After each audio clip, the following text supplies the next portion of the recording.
పశ్చిమ బెంగాల్ మాజీ సీఎం మమతా బెనర్జీకి సన్నిహితుడిగా పేరున్న అసెంబ్లీ మాజీ డిప్యూటీ స్పీకర్ 5 సార్లు తృణమూల్ కాంగ్రెస్ ఎమ్మెల్యే గెలిచిన ఆశిష్ బెనర్జీ అనుమానాస్పద స్థితిలో మృతి చెందారు. బీర్భూమ్ జిల్లా రాంపూర్ హాట్లో ఆయన నివాసానికి ఆనుకుని ఉన్న టీఎంసీ ఆఫీసులో మృతదేహం ఊరికి వెళ్లడంతో కనిపించింది. సమాచారం అందుకున్న పోలీసులు ఘటనాస్థలికి చేరుకుని మృతదేహం పోస్టుమార్టం కోసం తరలించారు. మృతదేహం సమీపంలో సూసైడ్ నోట్ లభించినట్టుగా పోలీసు వర్గాలు చెబుతున్నా అందులో ఏముందనే వివరాలు ఇంకా వెల్లడి కాలేదు. రాంపూర్ హాట్ నియోజకవర్గం నుంచి ఆశిష్ బెనర్జీ 2001, 2006, 2011, 2016, 2021 ఎన్నికల్లో వరుసగా 5 సార్లు విజయం సాధించారు. తృణమూల్ కాంగ్రెస్లో కీలక నేతగా ఎదిగిన ఆయన మమతా అధికారంలోకి వచ్చాక బెంగాల్లో విద్య, వ్యవసాయ శాఖల మంత్రిగా పనిచేశారు. తాజాగా బెంగాల్ అసెంబ్లీ ఎన్నికల్లో బీజేపీకి చెందిన ధ్రువ చేతిలో ఓటమి పాలయ్యారు. సీనియర్ ఇలా అనుమానాస్పద స్థితిలో మృతి చెందడం బెంగాల్ రాజకీయ వర్గాల్లో చర్చగా మారింది. అయింది ఆత్మహత్య లేక మరేదైనా కారణం ఉందా అన్నది పోలీసు దర్యాప్తు, పోస్టుమార్టం నివేదిక తర్వాతే స్పష్టమయ్యే అవకాశం ఉంది.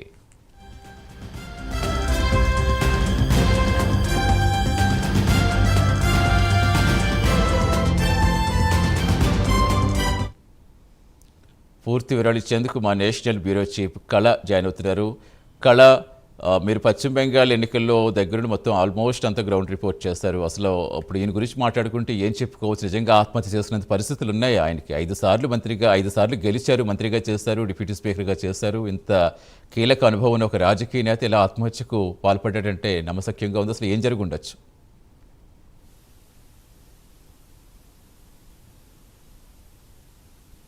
గ్రౌండ్ రిపోర్ట్లో ఈయన నియోజకవర్గమైనటువంటి ఈ ప్రాంతానికి వెళ్ళడం జరిగింది. చాలా అంటే ఒక ముఖ్యమైనటువంటి వ్యక్తి. దాదాపు 2000 ఆశిష్ బెనర్జీ అంటే ఆ ఊరిలో అనుకోవచ్చు, ఆ ఏదైతే ఉత్తర పరిగణనలో ఉండేటటువంటి కీలకమైనటువంటి టీఎంసీ నేతలు ఉండేటటువంటి ముఖ్యమైనటువంటి నేతలు. అంతేకాకుండా ఆ గత ప్రభుత్వంలో మాజీ డిప్యూటీ సీఎంగా, డిప్యూటీ స్పీకర్గా కూడా ఈయన పనిచేసినటువంటిది. దాదాపు ఈయన పెరున్నల్ అసెంబ్లీ నుంచి ఈయన పోటీ చేయడం జరిగింది. ఇక్కడ ఆశిష్ బెనర్జీకి సంబంధించినటువంటి దాదాపు 2001 నుంచి 2021 వరకు కూడా ఏకధాటిగా 5 అసెంబ్లీ అంటే 5 సార్లు కూడా ఆయన ఎన్నికల్లో పోటీ చేయడం జరిగింది. కానీ చాలా సౌమ్యుడు. నేను ఫీల్డ్లో వర్క్లో ఉన్న అంటే ఫీల్డ్ గ్రౌండ్ రిపోర్ట్లో ఉన్నప్పుడు ఆయన నివాసము, ఆయన టీఎంసీకి సంబంధించినటువంటి కార్యాలయానికి వెళ్ళినప్పుడు కూడా ఆయన మాట్లాడినటువంటి విధానం అనుకోవచ్చు. దాదాపు ఆయన ప్రెస్ మీట్ నిర్వహించినప్పుడు కూడా చాలా ముఖ్యంగా తన యొక్క పొలిటికల్ జర్నీ గురించి ఎక్కువగా మాట్లాడడం జరిగింది. కానీ కొన్నిసార్లు కొన్ని నిజాలు చెప్పలేము అన్నటువంటి విషయాన్ని కూడా ఆయన చెప్పినటువంటి సందర్భం కూడా గుర్తు చేసుకోవచ్చు. దాదాపు మనము ఇక్కడ బీజేపీకి సంబంధించినటువంటిది దుబ్రా సాహు అన్నటువంటిది బీజేపీ ఇద్దరు కూడా ఆ యొక్క నియోజకవర్గం నుంచి పోటీ చేశారు. బీజేపీ అభ్యర్థి గెలుపొందడం జరిగింది. అనంతరము జరిగినటువంటి పరిణామాలు మనం చూస్తూనే ఉన్నాము. ఇప్పుడు ఉండేటటువంటి టీఎంసీకి సంబంధించినటువంటి అనుకోవచ్చు, టీఎంసీకి ఎమ్మెల్యేస్కి సంబంధించినటువంటి దాడులు, ప్రతి దాడులు అంతా కూడా జరుగుతుంది. కానీ ఆసిఫ్ బెనర్జీ ఆత్మహత్యనా హత్యనా అన్నది మాత్రము ఖచ్చితంగా ఇక్కడ అంటే ఆయన ఈరోజు ఉదయం మరణించినటువంటి సమయము ఆయన టీఎంసీ కార్యాలయంలో ఆయన అంటే అక్కడ చనిపోయినటువంటి అంశాన్ని అనుకోవచ్చు, అక్కడ పడి ఉండే అంటే ఆయన మృతదేహం పడి ఉండేటటువంటిది, ఆయన పక్కన ఒక నోట్ కూడా ఉన్నది. దానికి సంబంధించినటువంటి టీఎంసీ కార్యాలయంలోనే ఆ విధంగా అంటే ఆయన చనిపోయినటువంటి విధానము అక్కడ చూసినటువంటి వ్యక్తులు పోలీసులకు సమాచారం ఇవ్వడం జరిగింది. కానీ ఇక్కడ ఉదయం ఏదైతే ఆయన పక్కన ఒక నోట్ కూడా విడుదలైంది, ఆ నోటుకు సంబంధించిన అంశాల్లో తన కుమారులకు ఈ పొలిటికల్ రాజకీయాలకు రాకండి, నేను చాలా అంటే వచ్చి చాలా తప్పు చేశాను అన్నటువంటి కీలకమైనటువంటి వ్యాఖ్యలు ఆ లేఖలో ఉన్నటువంటి అంశాలను, కొన్ని అంశాలు మాత్రం బయటకు వస్తున్నటువంటిది. దాదాపు ఈయన ఉపాధ్యాయ వృత్తి నుంచి రాజకీయ రంగంలోకి రావడం జరిగింది. గత ప్రభుత్వానికి సంబంధించినటువంటి అనేక అంశాలపై కూడా తను ప్రభుత్వం తప్పు చేస్తుంది అనేటువంటి విషయాన్ని కూడా చెప్పాలనుకున్నాను, కానీ చెప్పలేనటువంటి పరిస్థితి. గత స్కామ్కి సంబంధించినది కూడా ఇక్కడ చాలా కీలకంగా ఇక్కడ టీఆర్డీఏకి సంబంధించినటువంటి స్కామ్ మనం చూస్తూనే ఉన్నాము. అంటే ఇప్పుడు ఉండేటటువంటి ప్రభుత్వం ఆ స్కామ్కి సంబంధించినటువంటి పూర్తిగా కూడా ఇన్వెస్టిగేషన్ మొదలుపెట్టింది. అందులో ఉండేటటువంటి కీలకమైనటువంటి వ్యక్తులను కూడా ఇక్కడ వారి నుంచి సమాచారాన్ని తీసుకొని వారికి సంబంధించినటువంటిది కూడా దీంట్లో పోలీసుల ఇన్వెస్టిగేషన్ ఒకవైపు జరుగుతున్నటువంటి క్రమములో ఈయన చేసుకున్నటువంటి అంటే ఈయన చనిపోయినటువంటి నోట్లో చాలా అంశాలను కూడా చెప్పడం జరిగింది.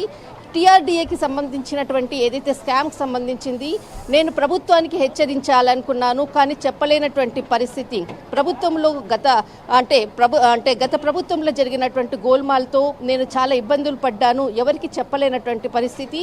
నేను ఈ రాజకీయ రంగంలోకి రావడము చాలా పెద్ద తప్పు చేసినటువంటి పని. తర్వాత ఇక్కడ నా కుమారులు మాత్రము నా కుమారులకు నేను చెప్తున్నాను, ఎట్టి పరిస్థితుల్లో పొలిటికల్ దాంట్లోకి మీరు రాకండి, మీరు మీ వృత్తుల్లో మాత్రమే అభివృద్ధి చెందండి అంటూ కూడా కీలకంగా కూడా చెప్పినటువంటిది. తనతో ఉండేటటువంటి సీనియర్ రాజకీయ నాయకులు, విద్యార్థులకు, తనతో పాటు పనిచేసినటువంటి ఉపాధ్యాయులను కూడా గుర్తు చేసుకుంటూ ఆ లేఖలో ఉన్నటువంటి కొన్ని సారాంశాలు మాత్రమే రావడం జరిగింది. కానీ ఇక్కడ ఆయన ఇంటి పక్కలే ఉండేటటువంటి టీఎంసీకి సంబంధించినటువంటి కార్యాలయంలో ఆయన మరణించడము అన్నది ఇది హత్యనా ఆత్మహత్యనా అన్నది ఇన్వెస్టిగేషన్ చేయాలి. కానీ ఆ లెటర్లో ఉండేటటువంటి సారాంశాన్ని కొన్ని మాత్రమే లీక్ చేయడం జరిగింది, మరికొంత సమాచారాన్ని కొంత గోప్యంగా ఉంచడం జరిగింది. ఇక్కడ దాదాపు మనకు గత ప్రభుత్వం నుంచి ఇప్పుడు ఏమైనా ఇబ్బందులు ఏర్పడి ఆయన ఆత్మహత్య చేసుకున్నాడా, లేకపోతే ఈయనకి హత్య చేసేసి ఆయనను టీఎంసీ కార్యాలయంలోనే అటు నోటు రాసినటువంటి విధానం అనుకోవచ్చు, ఈయననే స్వయంగా రాశాడా లేదా అన్నది మాత్రము పోలీసు దర్యాప్తులు పోలీస్కి సంబంధించినటువంటి దర్యాప్తులో ఇప్పుడు దీనికి సంబంధించినటువంటి కీలక సమాచారాన్ని కూడా రాబడుతున్నారు. కానీ ఒక్కసారిగా ఇలాంటి వ్యక్తి ఇప్పుడు ప్రస్తుతం కూడా రాజకీయాల్లో కూడా ఎలాంటి కూడా యాక్టివ్గా లేనటువంటి వ్యక్తి ఆయన చనిపోవడం అన్నది దాదాపు 5 సార్లు కూడా ఎమ్మెల్యేగా గెలుపొందినటువంటి వ్యక్తి చాలా మటుకు కూడా ఆ నియోజకవర్గానికి అన్నది ఆ నియోజకవర్గంలో ఉండేటటువంటి అందరికీ కూడా ఎప్పుడు కూడా చాలా ఉచితంగా కూడా సహాయం చేసినటువంటిది. గ్రౌండ్ రిపోర్ట్లో గతంలో నేను చేసినటువంటి గ్రౌండ్ రిపోర్ట్లో కూడా ఆ నియోజకవర్గంలో ఆయనకు చాలా మంచి పేరు ఉన్నటువంటి వ్యక్తి. కానీ గత ప్రభుత్వం చేసినటువంటి తప్పులను నేను ఎత్తి చూపలేకపోయాను అన్నటువంటి అంశాన్ని మాత్రం ఈ లేఖలో చెప్పడం జరిగింది. ఇప్పుడు ప్రస్తుతము ఈయన చనిపోయినటువంటి విధానం అనుకోవచ్చు, ఆ నియోజకవర్గ ప్రజలకు మాత్రం ఒక అంతులేని బాధ మాత్రం చెప్పవచ్చు. ఎందుకంటే ఇన్ని సంవత్సరాలు ఎమ్మెల్యేగా ఉండి తమకు సహాయం చేసినటువంటి వ్యక్తి దూరం అయ్యాడు అంటే ఒక్కసారిగా కూడా షాక్. అసలు ఎందుకు ఇలా చనిపోయాడు అన్నటువంటిది ఒక పెద్ద ప్రశ్నార్థకమైనటువంటిది. దీనికి సంబంధించింది కూడా దర్యాప్తు బృందం వేగవంతం చేశారు. ఒక్కసారిగా కూడా ప్రజలందరూ కూడా ఆ టీఎంసీ కార్యాలయము, తర్వాత ఈ నియోజకవర్గానికి సంబంధించినటువంటి ఆయనతో అనుబంధం ఉన్నటువంటి అందరూ కూడా అక్కడికి చేరుకుంటున్నటువంటి ప్రస్తుత పరిస్థితి. కానీ ఆయన రాసినటువంటి నోటుకు సంబంధించింది కూడా ఇంకా కీలకమైనటువంటి అంశాలు కూడా బయటికి రావాలి. ఖచ్చితంగా దీనికి సంబంధించింది హత్యనా ఆత్మహత్యనా అన్నదే ఇప్పుడు నిగ్గు తేలాల్సిన విషయం. రైట్, థ్యాంక్ యూ కళ.